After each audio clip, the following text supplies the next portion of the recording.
मेरा नाम अर्जुन मल्होत्रा है। मैं मुंबई में रहता था। एक छोटे से अखबार के दफ्तर में काम करता था, फीचर राइटर की हैसियत से। और ये कहानी उस 10 दिन की है जो मैंने काइल धारा लाइट हाउस में गुजारे। 10 दिन जिन्होंने मुझे तोड़ दिया। 10 दिन जिनके बाद मैं वो नहीं रहा जो पहले था।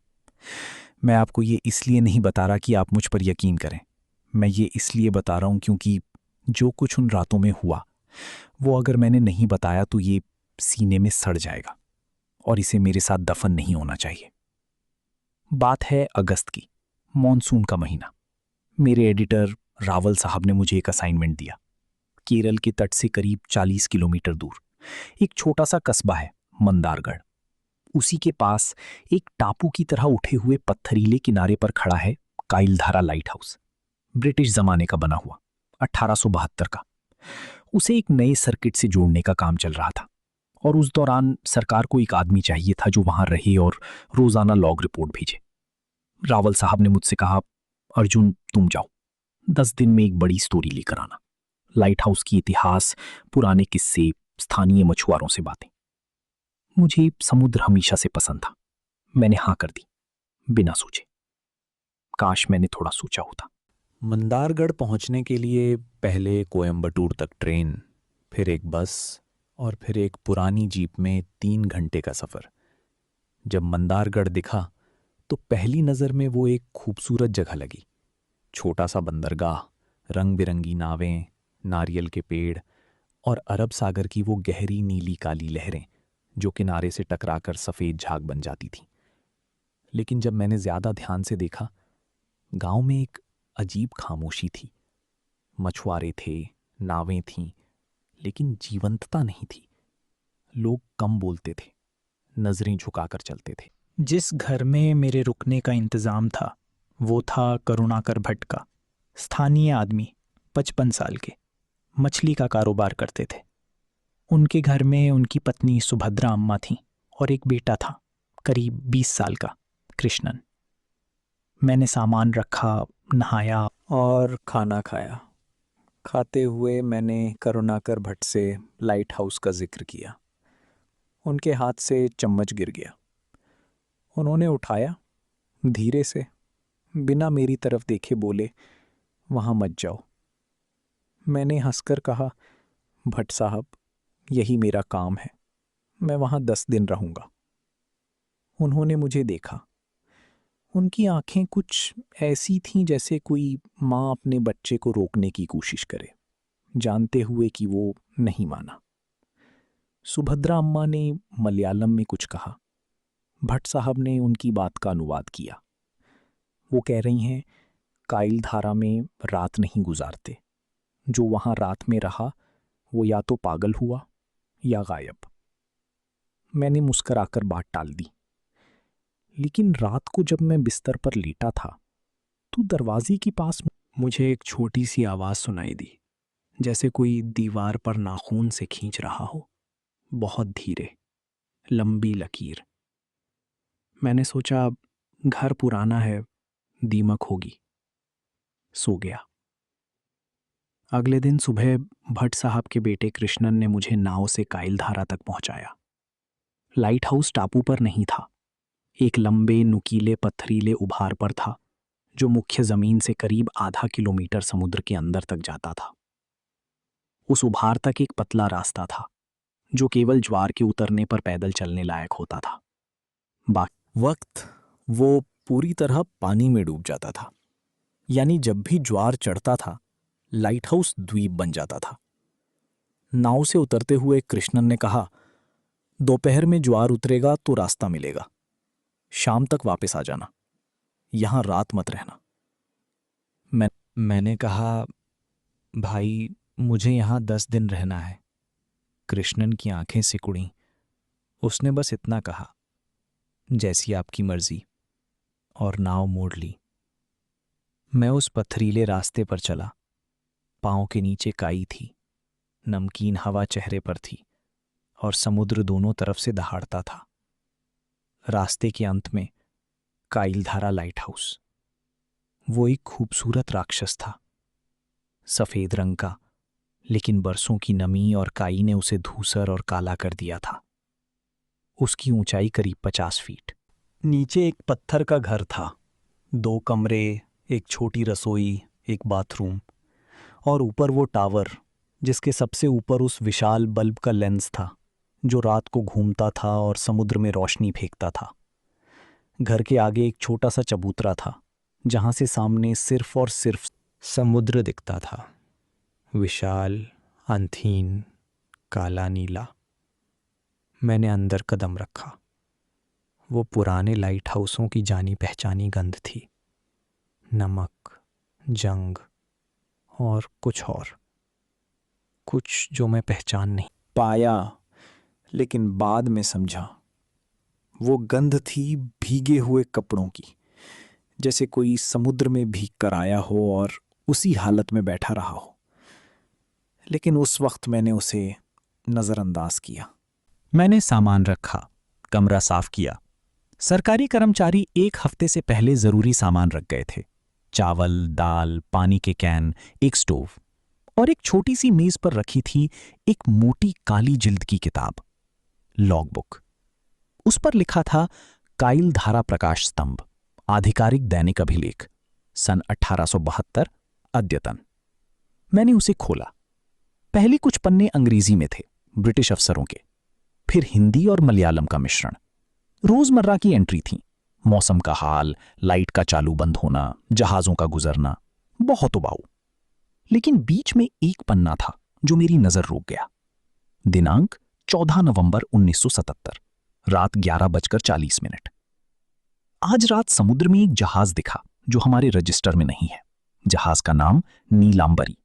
बिना किसी सिग्नल के, बिना किसी रेडियो कॉल के, वो बस था, किनारे से 2.5 मील दूर, रुका हुआ। उसकी लाइटें जल बुझ रही थीं। मैंने कोस्ट गार्ड को सूचित करने की कोशिश की, लेकिन रेडियो बंद हो गया। आधी रात के बाद जहाज गायब हो गया। मैं समझ नहीं पा रहा। कीपर भास्करन नायर। मैंने पन्ने पलटे। अगली कुछ एंट्री में उस रात का जिक्र नहीं था। फिर दिनांक 21 नवंबर 1977। नीलांबरी फिर आई, इस बार करीब 1 मील दूर। उस पर मुझे लोग दिखे, डेक पर खड़े, लेकिन कोई हिल नहीं रहा था, एकदम स्थिर, जैसे पुतले हों। मैंने दूरबीन से देखा। उनके कपड़े भीगे हुए थे, सब के सब, और उनमें से एक कप्तान जैसा आदमी था। वो मेरी तरफ देख रहा था, सीधे मेरी तरफ। मुझे यकीन है कि 2 मील की दूरी से वो मुझे नहीं देख सकता था, लेकिन वो देख रहा था। मैं आज रात सो नहीं सका। कीपर भास्करन नायर। मैंने किताब बंद कर दी। अजीब किस्से थे। पुराने कीपर की कल्पना होगी। अकेलेपन में दिमाग ऐसे खेल खेलता है। मैंने लैपटॉप खोला, काम करने लगा। शाम को जब मैंने रसोई में खाना बनाया, बाहर हवा तेज हो गई थी। मॉनसून की लहरें पत्थरों से टकरा रही थीं और उनका शोर लाइट हाउस की दीवारों में गूंजता था। एक गहरी लय वाली ध्वनि, लगभग संगीत जैसी, लेकिन उसमें एक और आवाज थी, बहुत धीमी, जैसे वो संगीत के ठीक नीचे कोई बुदबुदा रहा हो। मैंने रेडियो चालू किया, शोर में दब गई। रात को लाइट का ऑटोमेटिक सिस्टम चालू हो गया। वो विशाल लेंस घूमने लगा और उसकी रोशनी हर 8 सेकंड में एक बार समुद्र में एक लंबी सफेद पीली लकीर खींचती थी। मैं ऊपर गया उस लैंप रूम में और उस रोशनी को देखता रहा जो समुद्र की छाती पर चलती थी और फिर अंधेरे में खो जाती थी। वो नज़ारा बेहद खूबसूरत था। करीब 11 बजे मैं नीचे आया, बिस्तर पर लेटा। समुद्र की आवाज लोरी की तरह थी और मुझे जल्दी नींद आ गई। तभी एक आवाज ने मुझे जगाया, एक घंटी की आवाज, जहाज की घंटी। लेकिन ये कोई आधुनिक जहाज नहीं था, ये पुरानी घंटी थी, भारी, कांसे की, डूबी हुई, जैसे समुद्र के अंदर से बज रही हो। 3 बार रुककर, फिर 3 बार, फिर चुप्पी, और उस चुप्पी में लहरों की आवाज के बिल्कुल पीछे एक धीमी आवाज थी, जैसे कोई रो रहा हो, बहुत दूर से, समुद्र के अंदर से। मैं उठ बैठा। मेरी सांस तेज थी। बाहर काला था, सिर्फ लाइट हाउस की रोशनी की वो घूमती लकीर। मैंने खिड़की से बाहर देखा। समुद्र में करीब 2-3 मील दूर एक रोशनी थी, छोटी सी, स्थिर, जो न बढ़ रही थी न घट रही थी। एक जहाज की रोशनी। मैंने सोचा कोई मछुआरे की नाव होगी, देर रात काम करते हैं कभी कभी।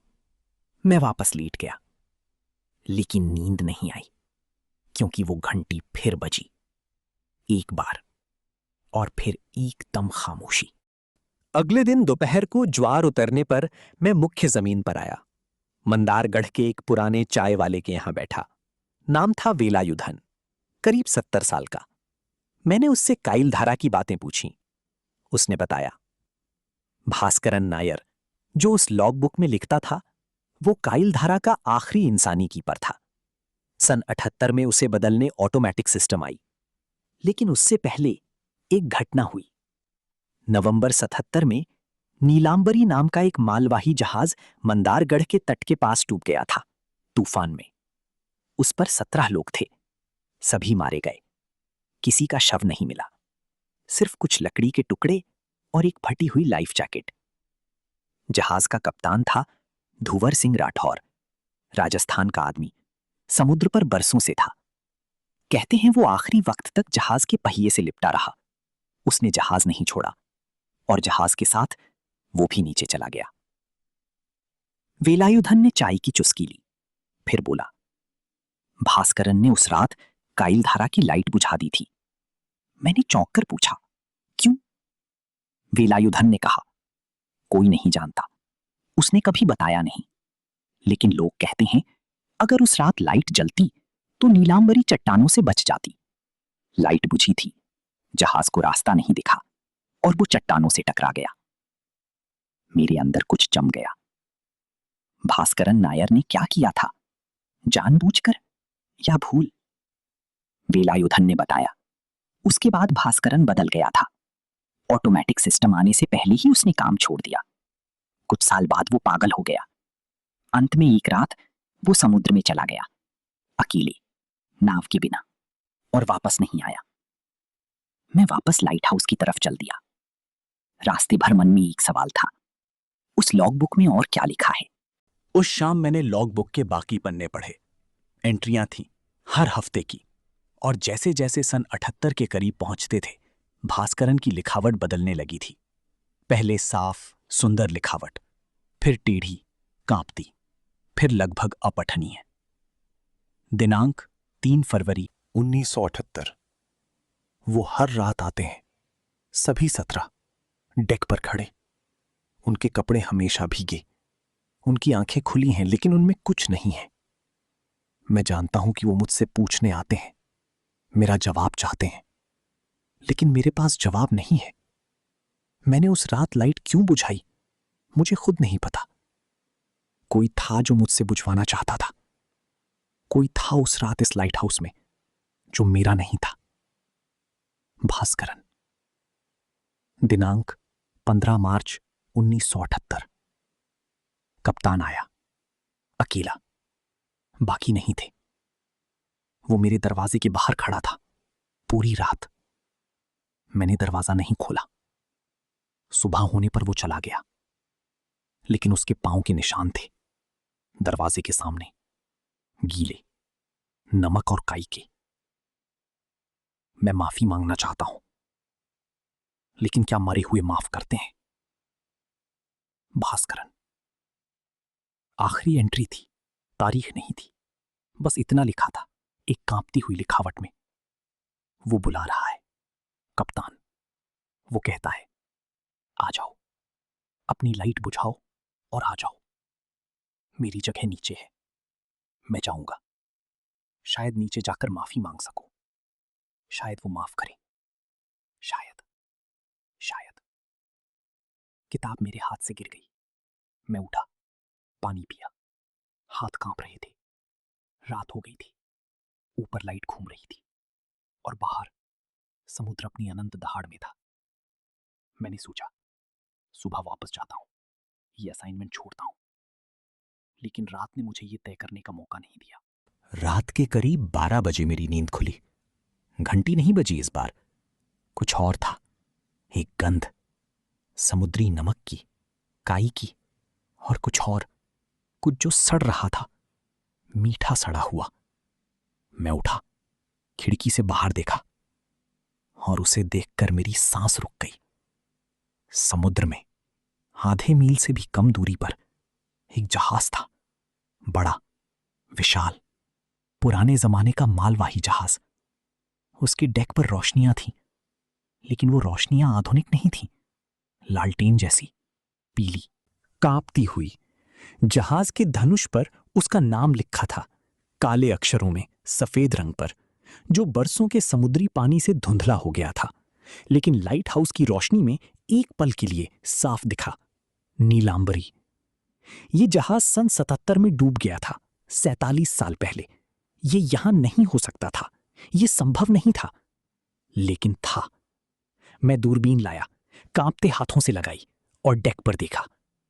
वो वहां थे, 17 लोग डेक पर खड़े, एकदम स्थिर, सबके कपड़े भीगे हुए, चिपके हुए, जैसे अभी अभी समुद्र से निकले हों। उनके बाल गीले थे और उनकी आंखें खुली थीं, लेकिन उनमें रंग नहीं था, सफेद, पूरी तरह सफेद। और सबसे आगे उस जहाज के पुल पर एक आदमी खड़ा था, बड़ा, चौड़े कंधों वाला, नीली वर्दी, कप्तान की। उसके हाथ में एक पुराना दूरबीन था और वो दूरबीन उसने उठाई और मेरी तरफ लगाई। हम दोनों एक दूसरे को देख रहे थे, समुद्र के पार। मैंने दूरबीन हटाई, पीछे हटा, दीवार से लग गया। मेरा दिल इतनी तेज धड़क रहा था कि सुनाई दे रहा था। खिड़की से दोबारा देखने की हिम्मत नहीं हुई। आधे घंटे बाद जब हिम्मत जुटाई, समुद्र में कुछ नहीं था, नीलांबरी चली गई थी। लेकिन उस जगह जहां वो था, पानी पर एक सफेद झाग था, जैसे किसी बड़ी चीज ने अभी अभी वो जगह खाली की हो। तीसरे दिन मैंने मुख्य जमीन पर जाकर कृष्णन से पूछा नीलांबरी के बारे में। उसने मुझे एक पुरानी औरत के पास भेजा, तारामती अम्मा, करीब 80 साल की, जो उस जमाने में जवान थी। तारामती अम्मा ने बताया, उस रात जब नीलांबरी डूबी, एक औरत थी उस पर। वो किसी के साथ यात्री के तौर पर थी। उसका नाम था मलारी। वो धुवर सिंह राठौर की, कप्तान की बहन थी, जो अपने भाई के जहाज पर पहली बार सफर करने निकली थी। मलारी का शव भी नहीं मिला था। तारामती अम्मा ने धीरे से कहा, लोग कहते हैं उसके बाद से कभी कभी काइल धारा के पास रात को एक औरत पानी पर चलती दिखती है, सफेद कपड़ों में। उसके बाल खुले हैं, गीले। वो किनारे की तरफ आती है, लेकिन कभी पहुंचती नहीं। उस रात, तीसरी रात, मैं खुद लाइट हाउस के बाहर चबूतरे पर खड़ा था। रात के 2 बज रहे थे। हवा थम गई थी। समुद्र असामान्य रूप से शांत था और लाइट हाउस की घूमती रोशनी पानी पर वो लंबी सफेद लकीर खींच रही थी। उस लकीर में, उस रोशनी में, मैंने उसे देखा। पानी पर 500 मीटर दूर एक औरत खड़ी, पानी के ऊपर, जैसे पानी एक फर्श हो। सफेद कपड़े उसके आसपास फैले हुए, जैसे उन्हें हवा हिला रही हो, लेकिन हवा नहीं थी। उसके बाल खुले थे, लंबे, पानी पर फैले हुए, और वो लाइट हाउस की तरफ देख रही थी, मेरी तरफ। धीरे धीरे एक कदम उठाया, पानी पर। लहरें उसके पांव से बनती थीं, लेकिन वो डूबती नहीं थी। वो चल रही थी मेरी तरफ। मैं जड़ हो गया। पांव उठे नहीं, आंखें उससे हट नहीं सकी। वो आती रही, धीरे धीरे, करीब 300 मीटर, 200। और तभी लाइट हाउस की रोशनी उसकी तरफ घूमी। उस सफेद, तेज रोशनी में वो नहीं थी, जैसे रोशनी ने उसे मिटा दिया हो। मैं वापस अंदर गया, दरवाजा बंद किया और लाइट जलाकर बैठा रहा, सुबह तक। चौथे दिन मैंने पक्का तय किया, कल सुबह वापस जाऊंगा, असाइनमेंट छोड़ूंगा, रावल साहब को समझाऊंगा। लेकिन चौथी रात को कुछ ऐसा हुआ जिसने मुझे जाने नहीं दिया। उस वक्त नहीं, रात के ठीक 12 बजे लाइट हाउस की लाइट बुझ गई। ऑटोमेटिक सिस्टम ने काम बंद कर दिया। कोई बिजली कटौती नहीं, बाकी सब ठीक था। सिर्फ वो विशाल लेंस रुक गया और समुद्र में अंधेरा छा गया। मैं भागकर ऊपर गया, लैंप रूम में, हाथ में टॉर्च। फ्यूज बोर्ड देखा, सब ठीक था। मैनुअल स्विच दबाया, कुछ नहीं हुआ। फिर एक और स्विच, फिर एक और तभी मैंने देखा, उस लैंप रूम में, उस गोलाकार कांच के कमरे में जो पूरी तरह से समुद्र दिखाता था, एक आदमी खड़ा था मेरी पीठ की तरफ, लेकिन उसका अक्स कांच में दिख रहा था। लंबा, नीली वर्दी में, कप्तान की। उसके कंधे पर सोने की धारियां थीं। उसके बाल गीले थे, उसके कपड़े टपक रहे थे। हर एक बूंद जो उससे गिरती थी वो जमीन पर नमक की एक लकीर छोड़ती थी। और वो उस लाइट के स्विच के सामने खड़ा था, अपना हाथ उस पर रखे हुए। मेरा पूरा शरीर कांप रहा था। मैं उस अक्स को कांच में देख रहा था, पलटने की हिम्मत नहीं थी। वो अक्स कप्तान धुवर सिंह राठौर। उसने अपना सिर घुमाया कांच में मेरी तरफ, और उसने अपना मुंह खोला। कोई आवाज नहीं आई, लेकिन उसके होठों को पढ़ा। क्यों? बस एक शब्द, क्यों? मैंने कांपते हुए कहा, मैंने कुछ नहीं किया, मैं भास्करन नहीं हूं। उसने फिर अपना मुंह खोला। इस बार मुझे लगा जैसे एक आवाज आई, बहुत दूर से, जैसे समुद्र के नीचे से। इस लाइट ने हमें मारा। और लाइट चालू हो गई उसी पल। मैं पलटा, कमरे में कोई नहीं था। जमीन पर नमक की कुछ बूंदें थीं और एक गीली काई जैसी लकीर दरवाजे की तरफ जाती हुई। 5वें दिन मैंने तय किया कि मैं नहीं जाऊंगा। अजीब लग सकता है, लेकिन उस वक्त एक अजीब सी जिद थी। कुछ था जो मुझे रोक रहा था। शायद खबर नवीस का लालच, शायद कुछ और। उस रात करीब 3 बजे मुझे दरवाजे पर दस्तक सुनाई दी। 1 बार, 2 बार, 3 बार। मैं बिस्तर से उठा, दरवाजे की तरफ गया, रुका, पूछा, कौन है? जवाब नहीं आया। दस्तक फिर, 1 बार, और उसके साथ एक आवाज, बहुत धीमी, समुद्री नमक में सनी हुई, जैसे मुंह में पानी भरा हो और बोलने की कोशिश हो रही हो। अंदर आने दो। मैंने दरवाजा नहीं खोला। मैंने खिड़की से बाहर देखा। चांद था। उसकी रोशनी में मैंने देखा, दरवाजे के बाहर के पत्थरीले चबूतरे पर 3 आदमी खड़े थे, भीगे हुए, सफेद।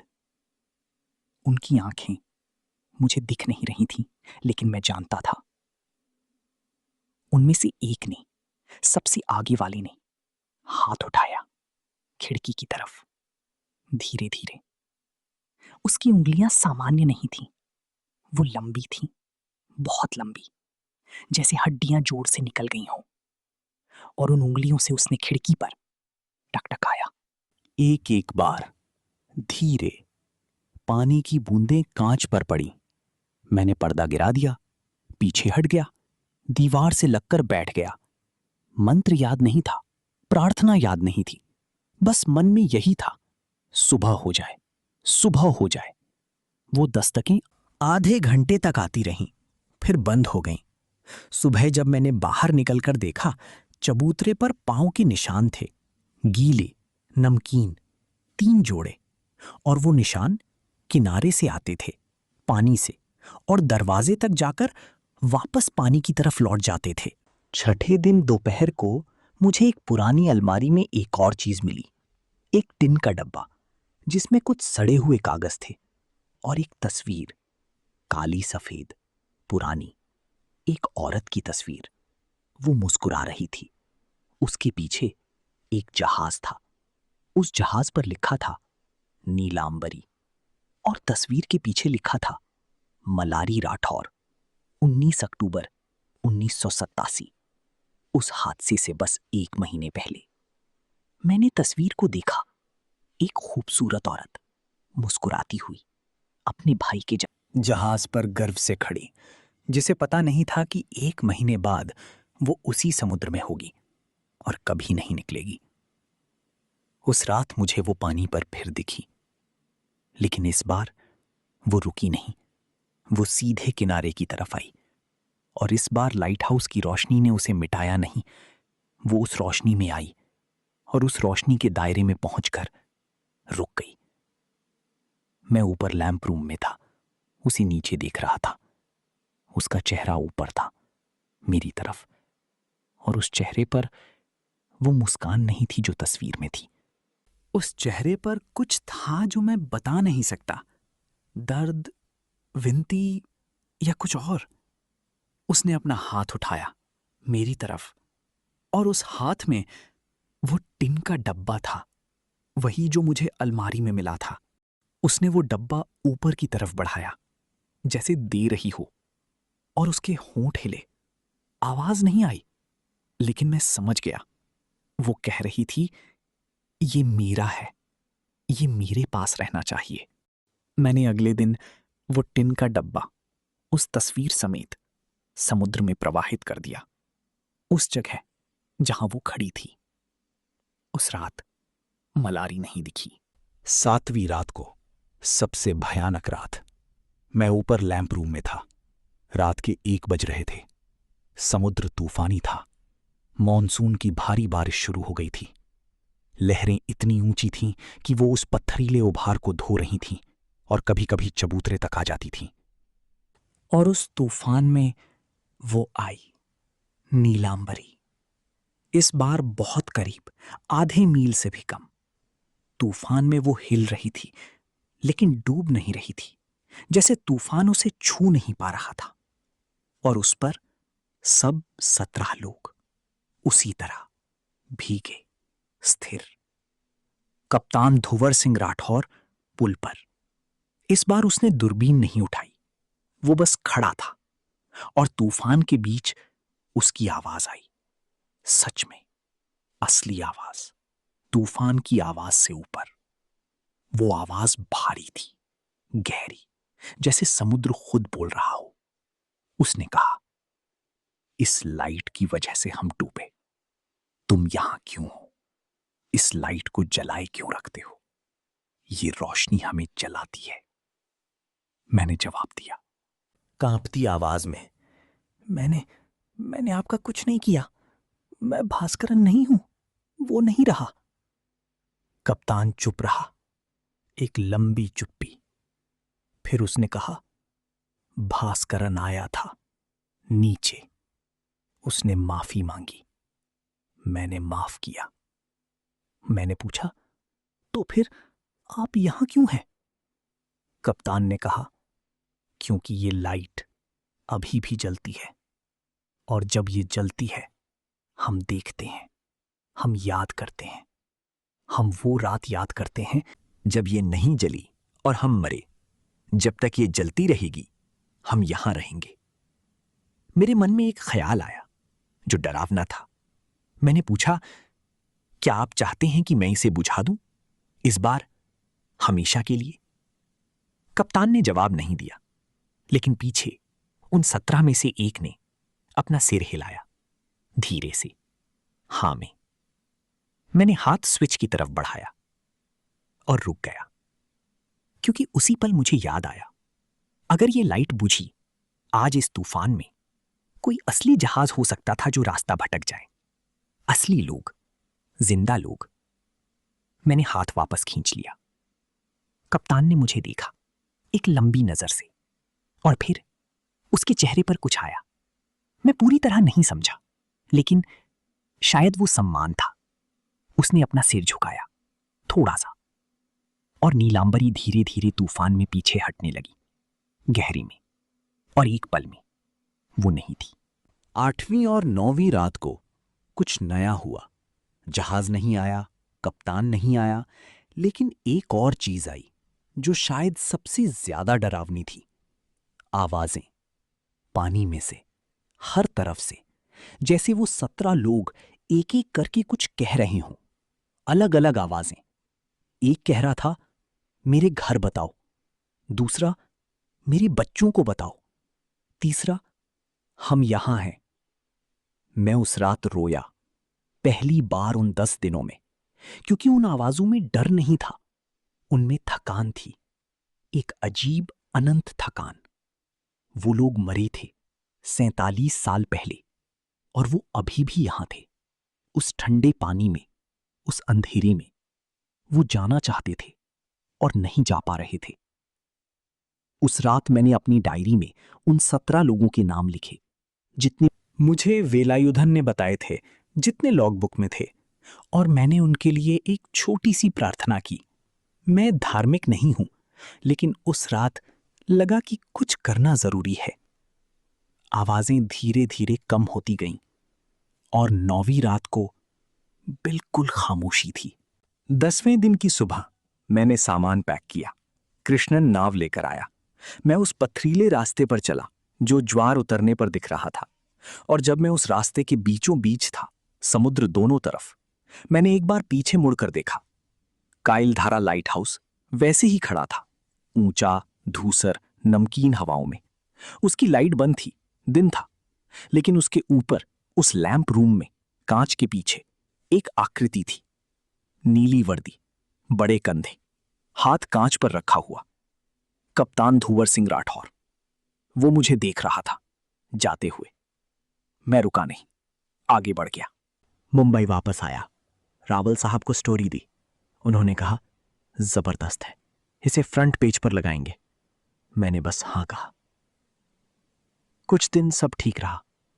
फिर एक रात मेरे अपार्टमेंट में जो खिड़की है, जो समुद्र की तरफ खुलती है, उस खिड़की पर मुझे एक आवाज सुनाई दी, लहरों की। लेकिन मुंबई में मेरा अपार्टमेंट 4थी मंजिल पर है और समुद्र वहां से 2 किलोमीटर दूर है। मैंने खिड़की खोली।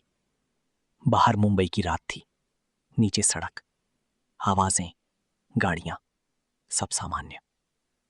लेकिन खिड़की की चौखट पर नमक, सफेद नमक की एक महीन परत, और उसमें एक उंगली से खींची हुई एक लकीर, जैसे कोई बाहर से 4थी मंजिल से उस नमक में लिख कर गया हो एक शब्द। क्यों? मैंने खिड़की बंद कर दी। नमक अभी भी वहां है, मैंने साफ नहीं किया, क्योंकि अगर मैं साफ करूंगा तो शायद वो फिर लिखेंगे, और शायद अगली बार सिर्फ एक शब्द नहीं। मैं हर रात खिड़की बंद रखता हूं। हर रात समुद्र की आवाज सुनाई देती है, और हर रात सोचता हूं वो अभी भी वहां है, काइलधारा में, उस अंधेरे पानी में, उस घूमती रोशनी के साथ।